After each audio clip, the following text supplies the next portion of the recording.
నమస్తే ఫ్రెండ్స్, నేను మీ కుమార్. నిన్న ఒక వీడియో చూశాను నేను. ఆ వీడియో థంబ్నెయిల్లో ఏముందంటే ఉద్యోగానికి చదువు అవసరం లేదని ఉంది. ఆ వీడియో చేసింది క్రిస్టియన్స్ పేరు చెప్పుకొని నిత్యం క్రిస్టియానిటీని ధ్యానిస్తూ క్రిస్టియానిటీ మీద భిక్షం అడుక్కుంటూ బతుకుతూ మళ్ళీ క్రిస్టియాన్నే దూషిస్తూ ఆ యూట్యూబ్ నుంచి వచ్చే డాలర్లతో బతుకుతున్నటువంటి ఒక విధవ. వాడు ఎక్స్ క్రిస్టియన్ ప్రవీణ్. ఆ వీడియో చూసి నేను షాక్ అయినా. అదేందబ్బా, ఉద్యోగానికి చదువు అవసరం లేకపోవటం ఏంది? ఒకవేళ ప్రవీణ్ ఏమన్నా ఇస్తున్నాడా, ఎక్స్ క్రిస్టియన్ ప్రవీణ్ ఏమన్నా ఇస్తున్నాడా, లేకుంటే వాడిని పావుగా వాడుకొని వెనక నుంచి చోద్యం చూస్తున్న మిగతా భిక్షగాళ్ళు ఇస్తున్నారా అనేసి షాక్ అయ్యి మొత్తానికి అయితే వీడియో ఓపెన్ చేసిన. వీడియో ఓపెన్ చేసినాక అక్కడ ఇంకో పెద్ద షాక్ తగిలింది. ఆ ఉద్యోగాలు ప్రవీణ్ ఇవ్వట్లేదు, లేదంటే వాడు అనుకున్న మిగతా భిక్షగాళ్ళు ఇవ్వట్లేదు. ఒక పాస్టర్ అమ్మ ఇస్తున్నారు. వాళ్ళు చెప్పే వాక్యం ఏంటంటే, మీరు బాగా నమ్మకం ఉంచితే మీకు చదువు లేకపోయినా ఉద్యోగం వస్తుంది అనేసి అంటున్నారు. నేను అది విని నాకు కోపం వచ్చింది. ఎందుకంటే ఇలాంటి అర్ధజ్ఞానం ఉన్నవాళ్ళు, లేదంటే వాళ్ళ స్వలాభం కోసం డబ్బు సంపాదించడం కోసం బైబిల్ని వాడుకుంటున్నటువంటి కొందరు దొంగ పాస్టర్ల వలన టోటల్ క్రిస్టియానిటీకి చెడ్డ పేరు వస్తుంది. ఎప్పుడెప్పుడు క్రిస్టియానిటీ మీద ఒక వీడియో చేద్దామా, ఎప్పుడెప్పుడు క్రిస్టియానిటీని బ్యాడ్గా సోషల్ మీడియాలో పరిచయం చేద్దామని ఎదురు చూస్తున్నటువంటి ఇట్లాంటి వెధవలు ఎక్స్ క్రిస్టియన్ ప్రవీణ్, లలిత్ కుమార్, రాధా మహాదాస్, ఇట్లాంటి వాళ్ళందరికీ ఇలాంటి వాళ్ళు అవకాశం ఇస్తున్నారు. అందుకని నాకు కోపం వచ్చింది. అసలు ఎవరు ఆ పాస్టరు, ఏంది ఆయన చెప్పింది, ఆయనతో మాట్లాడాలనేసి ఈ ఎక్స్ క్రిస్టియన్ ప్రవీణ్కు ఫోన్ చేశా. ఎత్తలేదు. తర్వాత వాట్సాప్లో మెసేజ్ చేశా. కొద్దిసేపు చూసి రిప్లై ఇచ్చిండు. ఇతనికి ఎందుకు ఫోన్ చేశానంటే, ఇప్పుడు వీడియో పెట్టినప్పుడు అతనికి ఏమన్నా తెలుసా పాస్టర్, అతని నెంబర్ ఏమన్నా ఉంటే ఇవ్వు అని అడగటానికి నేను మెసేజ్ చేశా, ఫోన్ చేశా. ఫోన్ అయితే ఎత్తలేదు, కానీ వాట్సాప్లో రిప్లై అయితే ఇచ్చిండు. సరే అని అతని వీడియో అతనికే ఫార్వర్డ్ చేసి, బ్రదర్ ఈ వీడియోలో ఒక పాస్టర్ క్లిప్పింగ్ చేశారు కదా, ఆ పాస్టర్ నెంబర్ మీ దగ్గర ఏమైనా ఉందా అనేసి అడిగా.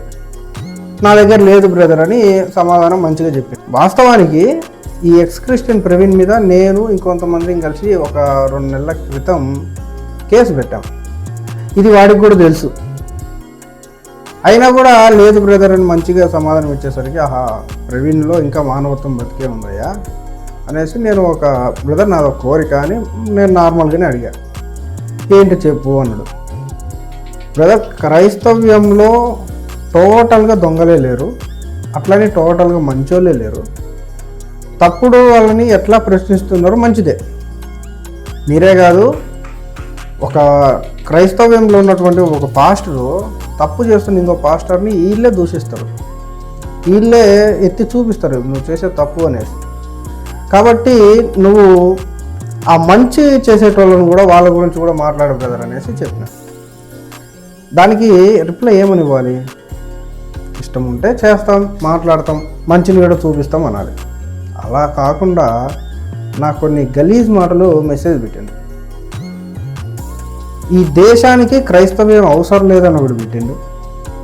ఇంకా రెండోది వచ్చేసి ఈ బైబుల్ అనేది SEX అనే ఒక గలీజ్ పదంతో ఆ బూతు బుక్ అనేసి ఒకటి పెట్టిండు. నాకు ఇంకా కోపం వచ్చింది.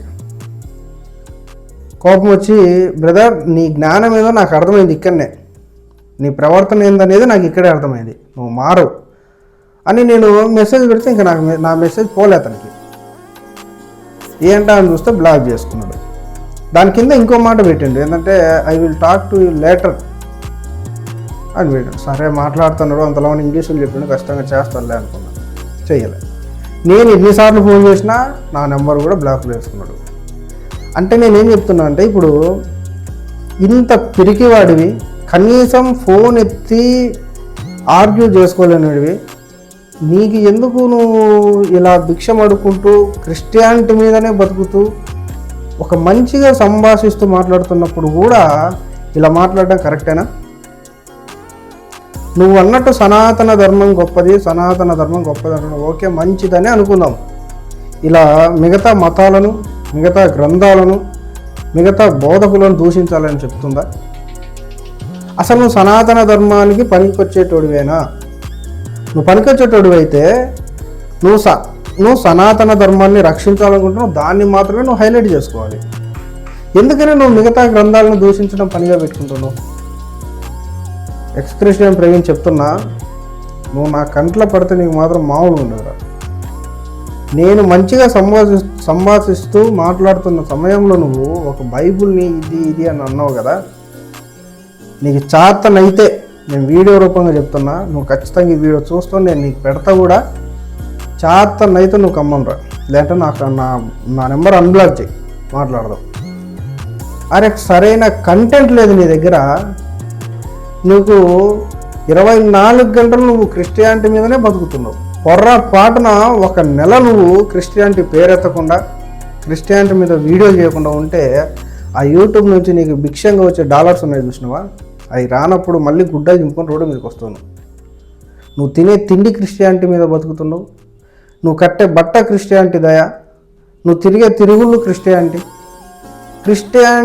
నాకు తెలిసి బైబిల్ను నమ్ముకొని క్రైస్తవంలో ఉన్న వాళ్ళు కూడా నీ ఎన్నిసార్లు యేసుక్రీస్తు ప్రభువును స్మరించుకోరేమో నాకు తెలిసి. నీకు తెలిసో తెలియకో నువ్వు అందులో దిగుతున్నావు. సరే, ఓకే, మంచిదే.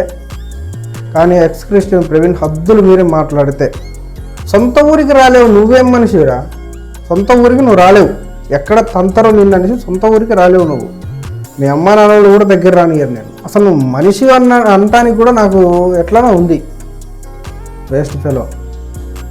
కాబట్టి మారి ప్రతి మతాన్ని గౌరవించాలి. నీ మతాన్ని నువ్వు స్మరించుకోవాలి.